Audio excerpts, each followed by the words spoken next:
Hello hi friends, நம்ம இன்றைக்கி பொட்டுக்கடலை பொடி எப்படி அரைக்கிறதுன்னு பார்க்கலாம். இது குழந்தைங்களுக்கெல்லாம் ரொம்ப நல்லது இந்த உடம்புக்கு. இது எப்படி அரைக்கிறதுன்னு நான் சொல்கிறேன், அதை நீங்கள் பாருங்கள்.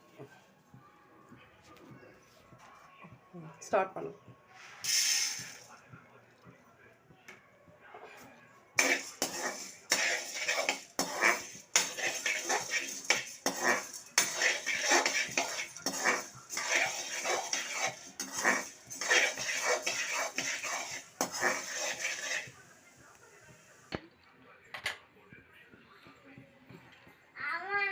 போயிட்டே இருக்கா? ஸ்டாப் பண்ண. பொட்டுக்கடலை நல்லா ஸ்டாப் பண்ண. ஃப்ரெண்ட்ஸ், இப்போ பொட்டுக்கடலை எல்லாமே வறுத்து நம்ம ரெடி பண்ணி வச்சாச்சு. அடுத்தது நம்ம நெக்ஸ்ட்டு வந்து பார்த்திங்கன்னா மிளகாவும் பூண்டும் நல்லா வறுத்துக்கணும்.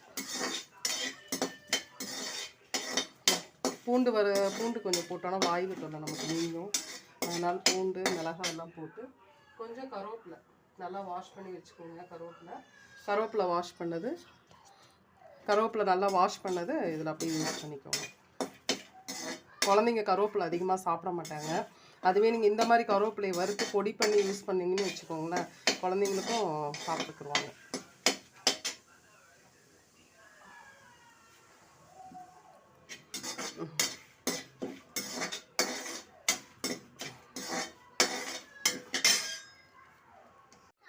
எல்லாம் வறுத்து ரெடி பண்ணி வச்ச உடனே இது பொடி பண்ணி வச்சாச்சு.